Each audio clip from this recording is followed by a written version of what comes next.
Magandang umaga mga ka-wanderers, no? Andito ulit tayo sa ating planeta, okay? So guys, pagkatulan, sabi ko naman sa inyo, it is hard to maintain dito. Mahirap maintain siya, no? Alam mo na medyo masukal na siya. Compare mo pag summer, wala kang makita mga ganyan. Puro halaman lang makikita mo. Okay? So may kita sagi ay lubi, ayan, lubi madako na. Dagko ng lubi. Mga saging naton damo pero kunti pa yan. Di pa mga ticks, mga matter of 2 months pa before yung mga hinog doon dalawa ay pahinugin. Okay. Then yung aking antipolo almost mga 9 to 100 diameters na yung yung kanyang puno. Okay, saging. Yan. Ito lubi. Lubi din. Magidag ko nagad. Namulaklak na. Sanggutan na natin para kuan. Pakinabangan. So yun guys. May santol, patutubol. Sige mo na siya. Nausukan mo na siya everyday. Kasi nagsisindi ako dyan pang kape. So nausukan natin siya. So yan, no. Tignan nyo guys, oh. Mamaya na tayo mag-shout out, no, sa buwan. Di ba medyo talaga siya. Wala nang vitamins yung lupa at papaya ko. Talagang struggle. Okay. So langka, ayan langka. Ginawan ko yan, langka lang nyug ang matitira dyan. Okay. Then maya na. Okay, ito yung pare-repair natin. Okay, I'm knocking the door of your heart. So ito yun, repair natin yung ating kubo guys. Sana wag nyong pagdamot sa akin. Yan, no.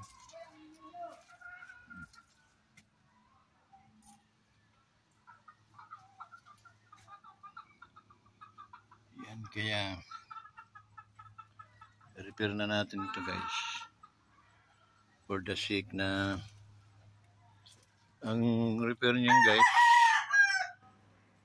may may second prepare usog ko dito. Okay, usog ko dun. Kasi ang lupa ko doon guys gumanyan doon sa loob, so nakaano pa doon. So yun, no. Ano ngayon dito, programa natin. Yan, sisira na siya. Para at least kung may mga visitors tayo galing sa mga malalayo na pupunta sa Laguna, dito natin sila actually mag-invite ako ng mga pastors na dito sila mag-pray para recharge ika nga ng kanilang mga power ika nga na bigay ng Panginoon, yung authority, yung power.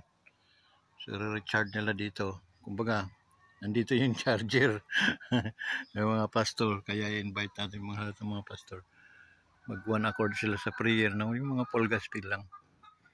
So from CR din ano natin guys. So kung magkano lang yung nasa inyo mga puso, parang ambag lang guys, no? Ambag lang para at least makaano tayo. Wala nang pustihan dyan guys. Okay. Luba na, sira na talaga yan. And then Pinto natin, ito na, hindi na, revise na. So, yun. Okay, sira. Ito, mga ano na rin yan, wala na. Nakaano na lang, pero wala nang laman. So, yun guys, no?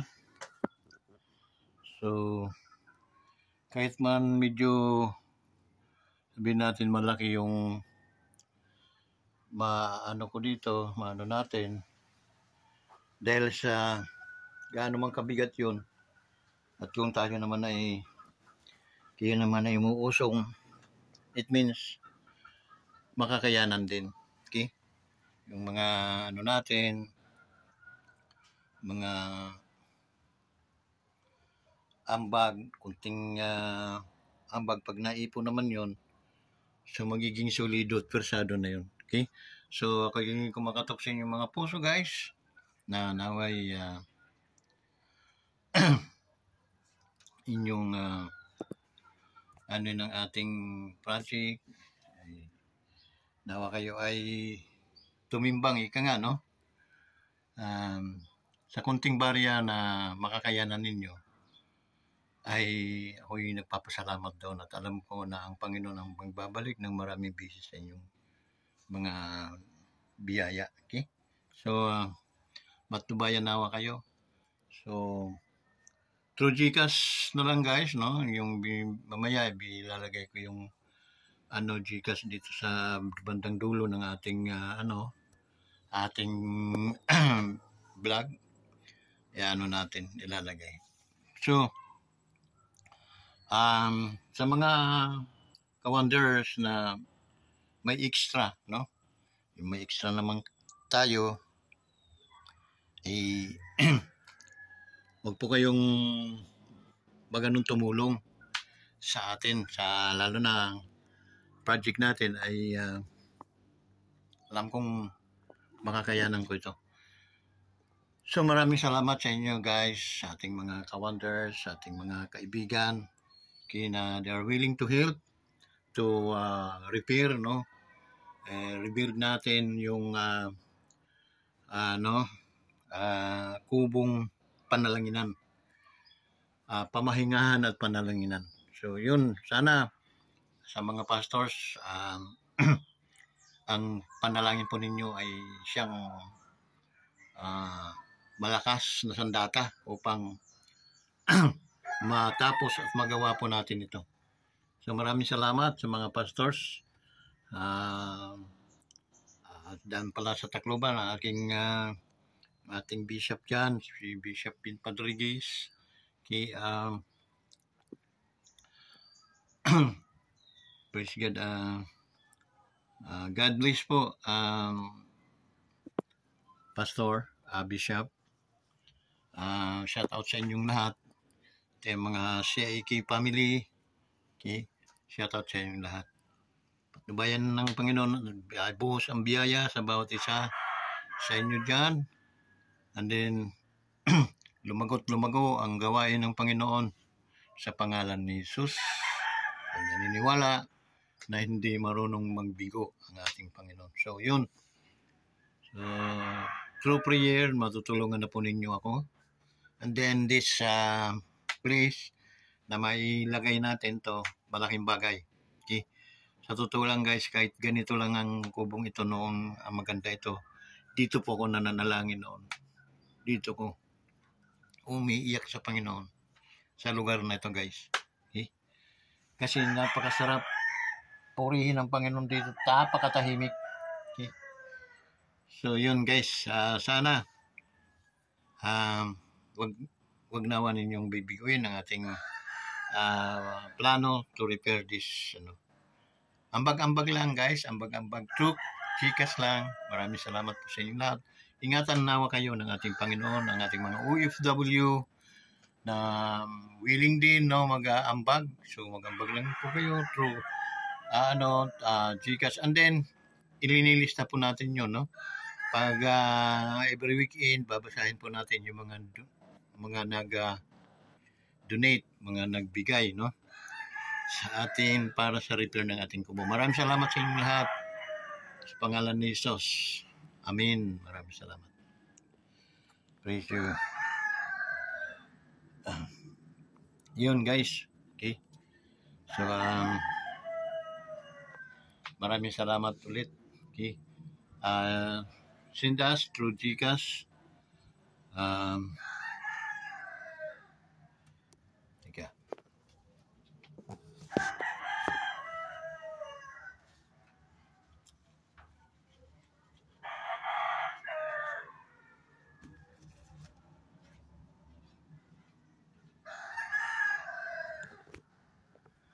So 0946 093 8342. Okay? 0946 093 8342. Yun ang ating GCash number. So, Vicente Bilardi, Wonders Motovlog TV.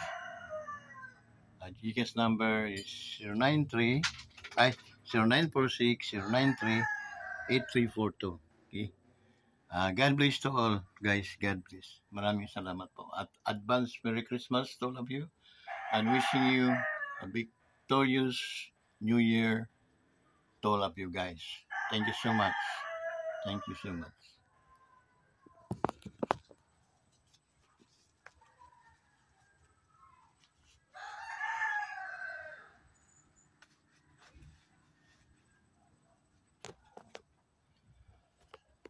So yun, maraming salamat mga ka-wonders, no?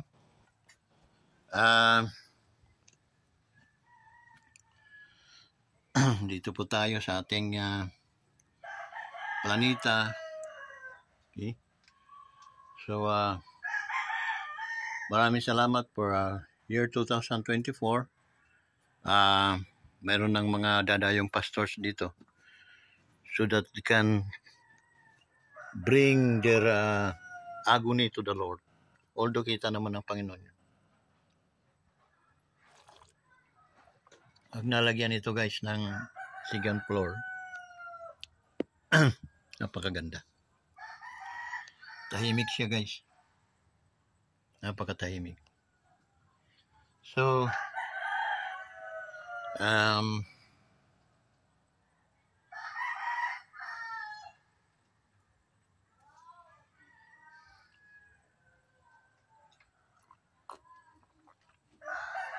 sana wag po kayong manghinayang, okay? Mga ka-wanderers, okay? Wag kayong manghinayang.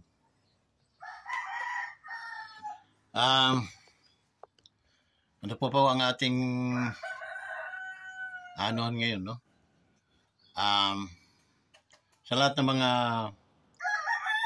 mga nagtangkilik sa ating channel, i-advance ko na po. Advance happy Merry Christmas to all of you. Ang inyong mga pamilya naway pagpalain ng ating Panginoon at bigyan ng kalakasan, kagalakan sa kanilang pamumuhay, lalo ng ating mga OFW na malayo sila sa kanilang mga pamilya. Ang tanging papanalangin ko sa inyo na kayo ay maging matatag at bigyan kayo ng kalakasan, kasayahan, at then ang mga pagpapala nawa ay palaging nasa inyong mga kamay. So, ang tunay na kayamanan ay hindi ang salapi, kundi hindi ang isa kang mayroon kang isang bagay na wala sa iba. Yun nga, ang pagkakaiba na isang Kristiyano at saka hindi. Okay? That's why being a Christian, being a believer of God, of Jesus, so ipakita nyo yung ilaw na inyong taglay. Okay? Huwag nyo yung ilagay sa natatakpan at hindi maliliwanagan yung mga lugar na dapat natin lagyan ng ilaw. Okay? Maging maliwanag. So be always on the top of all situations, all problem, persecutions or anumang mga nangyayaring dulot ng ating kalaban ay asahan niyo na ang Diyos ay hindi marunong magtakwil at hindi marunong bumigo sa kanyang mga anak. Okay? Ika nga, ang pag-ibig ng Diyos sa sanlibutan ito ay napaka grabe. Okay? The reason why He gave His only Son para lang, okay, magkaroon tayo ng buhay na walang hanggan. So, guys, the choice is yours. Kung gusto mong manatili sa kadiliman, may freedom naman tayo. Okay? So, may kalayaan tayo. Ganun po tayo ka mahal ng ating Panginoon. We have that freedom to choose, no? To choose good or bad. Okay? But one thing na sasabihin ko sa iyo, God loves you so much. Okay? And put it in your mind and your heart na the reason why God died and hung in the cross because of you, because of sinners. And then now the freedom, the salvation is now near of you. If you kakapit ka doon sa salvation na yun, ay tiyak na mayroon kang kaligtasan. Okay? So, yun ang inano ng ating Panginoong Hesus, no? That no one come unto the Father except by me. Okay? So, siya ang katotohanan. I am the truth. I am the way, the truth, and the life. Ano yun? Mga hindi naman siguro may mga tupak yun sila, nagsalita sila ng gano'n na hindi totoo. Okay? Hindi naman yun sila Pedro at saka si Pusong, no? Nagkwentuhan. God is the Almighty God. He says na, okay, I am the way, the truth, and the life, that no one comes unto my Father except by me. See that? Okay? That's why, guys, today, accept Jesus as Lord and Savior, as your Lord and Savior, and ask forgiveness of your sin, and then God will forgive you, and then God will give you a power to become the sons of God. In John chapter 1 verse 12, it says, He gave power to become the sons of God. To those who receive Him, who believe on Him, God says that I give you authority to become a holder of the title that you are my son. Okay? God give us power. Or another translation is authority. That we are His son. Okay? So, palakpakan natin yung salita ng Diyos. So, yun. At ngayon, kung ikaw ay isa ng Kristiyano, isa ka ng born again, maraming mga anghel nagpapalakpakan sa kalangitan dahil sa kaluluwang nagbalik sa ating Panginoon. Purihin ang Diyos. Kaya huwag na nating sayangin ang bawat minuto ng ating mga buhay. Guys, huwag na nating sayangin pa ang mga oras at mga araw, linggo, buwan o taon sa ating mga buhay. Okay? Maraming mga kasimbahan na nagtuturo, okay, na mga full gospels, no? Mga Christian o born again Christian, no, na nagtuturo ng Biblia, full gospel. Sumukob po kayo. Okay? At ang sentro ninyo ay ang Panginoong Hesus. It says that habang ikaw ay naglalakbay na sa presensya ng Panginoon, nagkakaroon ng improvement ang iyong pananampalataya. It means, kumakain ka na ng kanin, hindi na gatas. So, palago ng iyong pananampalataya, at yun ay hanggang sa kanyang pagbalik ay tayo ay nakahanda sa anumang oras. Purihin ang Diyos sa mga oras na to. At shout out sa ating mga ministers, okay? Diyan nga pala sa Dagami, Sister Bullet, Sister Bullet ay classmate ko yun sa Bible School sa Katbalugan. Okay, ano man ang mga nangyayari, okay? Andyan ang ating Sister Bullet, na talagang gumapang man, no? Yung mga ibang mga ministers, but hindi naging dahilan upang sila ay umalis sa presensya ng Panginoon. Hallelujah. Natutuwa ako doon sa mga taong yun, no? They renewed always their faith, no? Hanggang sa tumibay. Tuloy-tuloy lang kayo mga kapatid, no? Aking mga minamahal na mga pastors, mga pastora dyan, no? Ministers of God, continue and looking unto Jesus, okay? Because Jesus is the author and the finisher of your faith. So, purihin ang Panginoon. One day, papasyalan ko kayo dyan. Okay? And then, mangungumusta ako sa inyong lahat. So, yun guys, maraming salamat.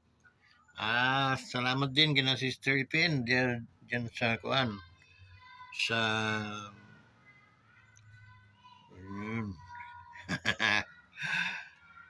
hallelujah. Tanawan. Oh my God, Tanawan. Tapos ang Palo, malaki na rin, no? So, Tanawan, ang gawain dyan sa Tanawan, sana mag-prosper, no? Kilos, pastor, no? Hindi. You need to redeem the time because the days are evil. yun ang task na ginusto ng Panginoon para sa iyo. Do it. We always pray for you, pastor, that you are on the top of all situations. Okay? And then, sipag lang. Sipag. Kasi kung masipag ang Diablo, nakaka 3 times a week sila na gumagawa sa loob ng isang buwan, gawin mong 6, dublin mo. Okay? Yung strength mo naman, nanggagaling naman sa Panginoon. Okay? Kayang-kaya ninyo yan. So, yun, one day at a time, kung medyo magkaroon ng mga pagkakataon, madadalaw ko rin po kayo. Ang pagdalaw ko, hindi na po ako magpapatumpik-tumpik, patutulong po ako sa inyo. So, yun. Didahabasay, mayroon din simbahan dyan ng ating born again. Okay? Bukod ang simbahan ng Katoliko, may daman. Waray mat ko ang problema. Okay? Para ako na waray. Kasi hindi man kita mag-anit ko kundi ang Panginoon man, ang Diyos. Kaya akong mga magulang hadto ay kay dibutid man hira. Ngunit bakit nagkaganon, no? There is no such power na pwedeng pumigil, no? Once na ikaw ay tinawag ng Diyos, tatawagin ka talaga. Okay? And nangyari yan kay Apostle Paul, no? Si Apostol Pablo, sa likod ng kanyang mga pinagagawa, naramdamin niyang mga sinaktan, marami niyang tiniyupi ng mga Kristiyanos. Ngunit sa bandang huli, guys, ang pagtawag sa kanya, siya lang sinabi lang din ng tinig ng nanggaling sa langit at yun galing sa Panginoon.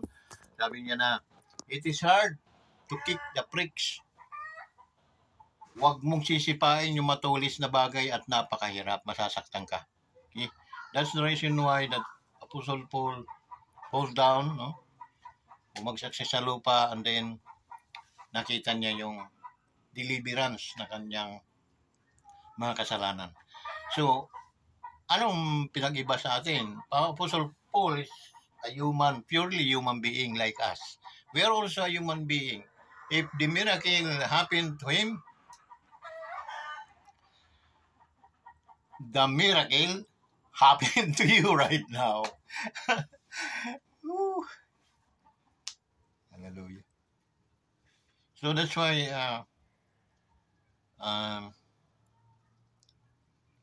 we join to Christian.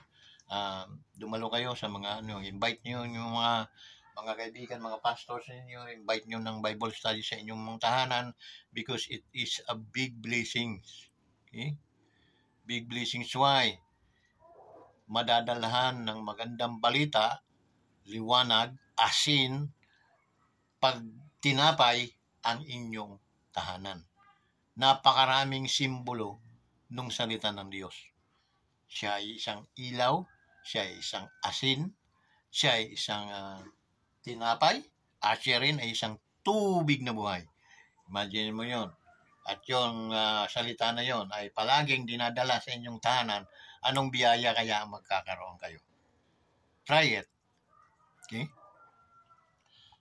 Magpa-Bible study kayo, huwag kayong mahiya dahil ang gawain ng mga pastors natin is to have a Bible study every house, every human creature because kailangan po ninyo yan.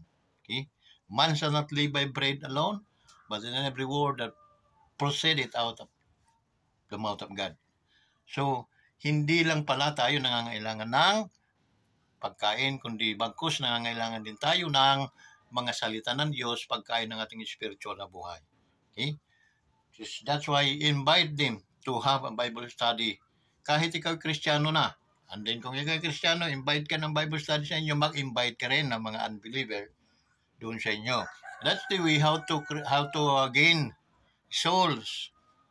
Okay? Huwag mahiya, huwag manghinaan ng loob, lalo na mga pastors. Okay? It is your obligation to feed the flocks of God. Feed them.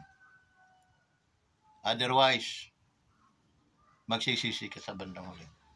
Okay? So, sana huwag mangyari yan.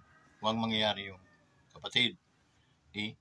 So, that's the one strategies of the churches, how to improve the church, how to gain soul, no? Yung soul winning, ika nga, through Bible study, house to house. Be schedule, kahit mga member kayo, pa-schedule kayo. Okay? Dalawang bahay sa isang araw. Nag-invite kayo ng 5. Ilan naman kaya madadala niyan sa simbahan tuwing linggo? There is a power of multiplication. Yung mga networkers nga, nag-claim they have power of multiplication, power of 2, ganun. How much more? In reality, yeah, if you're a Christian, there is a power of, because of power that God given to you. Okay? Not power given to this world. Because we are not belong in this world. We are all strangers. Someday, somehow, mawawala ka sa mundong ibabaw na to. Maniwala ka sa akin. Like, what my lolo and lola, yung lula ng lolo ko, mga tsuhing ko, they are gone already. My mother and father, my sister, they are gone. And that is true. What I'm talking about is true. Okay? Someday, mababanis tayo. Mawawala tayo dito sa mundong iba because we are not, permanent dito. We are all strangers. That's the reason why prepared your way to your destiny. Okay? Ask to your pastor, what is your destiny in life? Okay? So, and that's why, guys, please, do it what sabi nga ng Biblia, redeem the time because the days are evil. Redeem it, pastors, mga ministers. While I'm talking here, this is not a bad talking, no? This is a good tidings. Okay? The living water. Okay? I spoke because of my faith to God that I can speak, and I can teach. by the power of our God. Okay? It says that if you lack of knowledge, wisdom, ask, and I will teach you, and I will give you the knowledge you wanted to. Okay? Doon sa Rawis, okay, kumusta na ang ating pansang pastor dyan? Okay? Huwag manghihina, Brad, Pastor, Sims. Because the authority that God binigay sa iyo, use it. Gamitin mo. Okay? To strengthen your faith para lumakas ang iyong pananampalataya. Okay? Have a nice day, guys. And then, thank you so much na kayo ay tatalima sa pagpaparepair ng ating kubo. Thanks a lot. And advance Merry Christmas and a Happy New Year to all of you. God bless you now and forever. Amen.